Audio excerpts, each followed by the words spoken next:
Welcome to Mental Architecture, Building the Mind One Moment at a Time. This is the web series to accompany my book, which is available on Amazon just for 99 cents or possibly even free if you have the Kindle Unlimited reader. And it's $14.99 on paperback, and I'm going to keep those prices for the duration of the coronavirus and maybe even after as well. I appreciate all the support that I've received since doing these videos, and lots of people have been buying my Kindle book, and I hope you really enjoy it.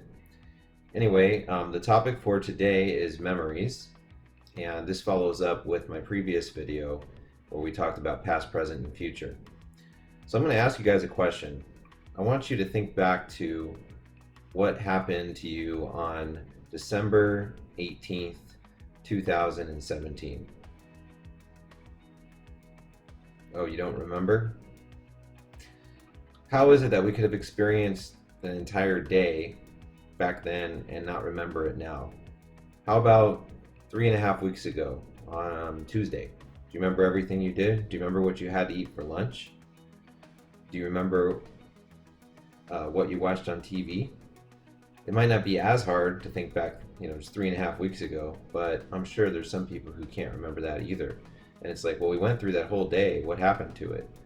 And so today I want to talk to you a little bit about short-term memory, working memory, and long-term memory without getting into too much detail, and what role that plays in time perception, as well as what can go wrong. So as I traditionally do, I'd like to share a quote with you from my book about memory.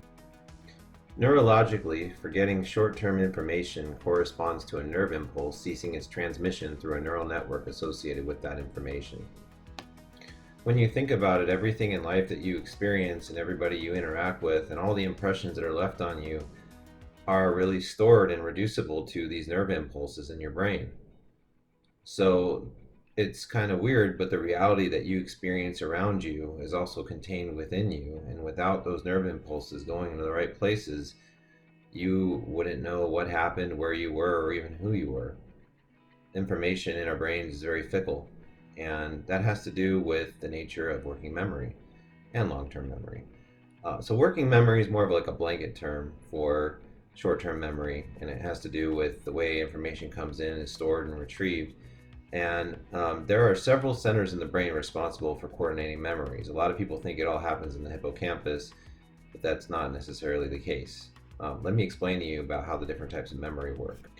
Imagine for a moment if you were supposed to remember every single thing that you saw, touched, tasted, smelled, that entered through all your senses 24/7 all the time. You would need a brain much larger than the one that you have inside your head. And what would be the point of remembering all of those things? So there have to be certain filters in place and certain mechanisms that check information and sensory data coming in to decide what gets stored and what doesn't. Now, while there are ways to train your memory to function more efficiently, the average number of items that people can store in their memory at any given time is roughly 7, and the average amount of information, time interval of information that a person can handle at one time is about 10 to 15 seconds. Anything beyond that becomes too cumbersome. And so your brain has certain mechanisms that check information coming in. Visually, you have sensory data coming in through your eyes, and auditorily it comes in through your ears. The stuff coming in visually is processed by your visual cortex. The stuff coming in through your ears is processed by your auditory cortex in your brain, and so on. So what decides what stays and what doesn't? Some information is just flat out discarded, and other information is stored away for later use. So the prefrontal cortex is actually thought to be the major center of working memory, and it acts as a sort of checking mechanism for what's going to stay and what isn't going to stay. And so information that passes through the prefrontal cortex is filtered out, and then if it's decided that that's going to be used in a longer form of memory, it'll pass on to different brain regions. If not, then it's going to get discarded in one of several different ways. So the process of forming short-term memories into long-term memories is called memory consolidation, and this usually involves a hippocampus, and it can be intentional or non-intentional. Some memories are unintentionally turned into long-term memory through trauma, through them being exciting. So certain emotions may cause certain memories to really stand out more than others, or just shocking, surprising, etc. But in the event that you have information like on a test or at school or just names that you want to memorize, you have to work really hard to get that into your long-term memory. And so you can use techniques like rehearsal, for instance, to try to remember those better.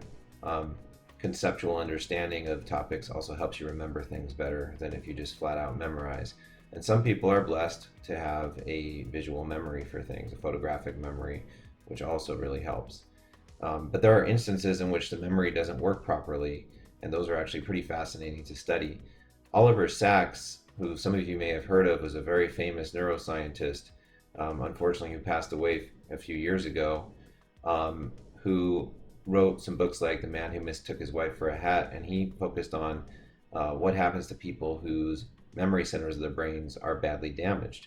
And we're not, again, just talking hippocampus here, but corpus callosum, which connects the two hemispheres, is another example of that. And their memory issues can evolve all throughout the brain. It doesn't have to just be in the so-called memory centers. But the implications of not being able to form memories are absolutely profound. They can cause dramatic personality changes, and they can cause all kinds of issues with the person where they may not even be able to take care of themselves. So there are mainly two different types of amnesia that can occur in people with traumatic brain injuries or other neurological problems, and those are retrograde amnesia and anterograde amnesia. Retrograde amnesia is a type of amnesia where you can't remember things that happened before the time of your injury, but you may still be able to form new memories afterwards. Anterograde amnesia is the type of amnesia where you can remember things from before the amnesia, before the incident, but you can't remember things afterwards. Both types are equally devastating, and there can be cases where both occur at the same time. Now, in the case of anterograde amnesia, it's thought that damage to the hippocampus is the culprit of that. I'd like to share a story with you that comes from Oliver Sacks about a certain patient who had anterograde amnesia. So the patient's name was Jimmy G. I mean, that wasn't his real name, but of course we have to use pseudonyms to protect privacy. And the interesting thing about this patient was that Dr. Sacks was able to have completely normal conversation with him while he was in his presence. So there was, a certain amount of memory that was still working, but it literally was working memory. When Jimmy saw his reflection in the mirror, he didn't recognize who that was, and he said, "There's no way that's me. That's an imposter." And that was really kind of heartbreaking to witness that he just never felt like he could recognize himself. He said, "No, that can't be me. That's somebody else." And so this is what Oliver Sacks had to say about it. Jimmy was isolated in a single moment of being. He is a man without a past or future, stuck in a constantly changing, meaningless moment. Now, we have to remember that Jimmy suffered from both retrograde and anterograde amnesia. So it wasn't just that he wasn't able to recognize himself from the past by looking in a mirror, that would be the retrograde, but he also would lose all new memories that were formed within a 10 or 15 second window. And it would be as if he was starting all over again, kind of like a Groundhog Day sort of deal. But in a very frightening kind of sense where he's living literally from one moment to the next, not knowing who he is either. So this is if you want to connect this back to the material from the earlier video on past, present, and future, you can think of Jimmy G as having a very limited window of mental presence. He's able to have a conversation with you for 10 or 15 seconds. It's lucid, it's rational, but after that time passes, it'll be as if that conversation never happened. And all the events from before also will be as if they never happened. So I can't even imagine what that must be like to live like that. And I know people with certain kinds of dementia, Alzheimer's, and other disorders experience varying degrees of anterograde or retrograde amnesia. And it's as if the person's personality just kind of slips away from underneath them. It's a very cruel kind of disorder when you lose your memory like that. So what we have with the working memory is we have mental presence, which is basically the idea that you have short-term memories constantly coming in, and there's some temporal horizon for where ones that are going to be forgotten are basically filtered out, and then you have other ones that are going to be remembered that are filtered inward and processed further by the brain, and in many cases end up as long-term memories. Not all short-term memories that are processed end up as long-term memories. Some of them will get discarded later. But in general, that's how it works. You have this temporal horizon. Mark Whitman thought of the temporal properties that are beneath working memory as basically a gradual dissolving of representation with increasing duration. So basically, you're constantly taking in a stream of information and sensory data, but your brain isn't accepting all of it. A lot of it's getting rejected. And this process happens while you're conscious, and so you experience this incoming data. You're not going to remember all of it, but just that representation of it is basically what helps you form your identity and your mental presence, to connect that back to the earlier chapter or section. So basically what you have with these temporal windows where you're discarding information, taking new information in, and this is happening ongoing, is you form a personal narrative for your life. And I know that I've experienced this personally, where I think back to my childhood and it just seems like, wow, that took a long time to go by. But as I've gotten older, all of a sudden years feel like they're going by like weeks. Time just flies, in the face of us getting busier and busier.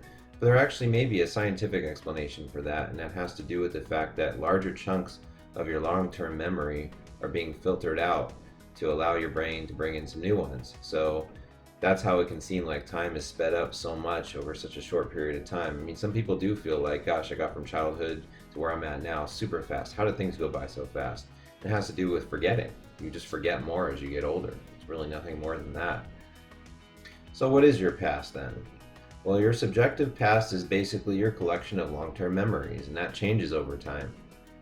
And if you think about it, your future is just basically a representation of your past. You take pieces and elements of your past, your long-term memories, and you piece them together to form hypothesized new memories that will eventually happen to you. We'll call that the future. And this is probably why the same regions in the brain light up where when you have people imagine future events versus imagining past and imagining past events, you have the same regions in the brain lighting up. So the past and the future from a mental representation standpoint are pretty much the same thing, and your identity is also tied up in your memories. Without those memories, you wouldn't be you. Thank you so much for joining me for another one of my mental architecture videos. Be sure to like, comment, and subscribe down here to my channel, and I will bring you another video next week on the effects of drugs on time perception. So we're still in chapter 2, which is no point in time. This is a really interesting section, so can't wait to see you guys next week. Thank you so much and have a great day.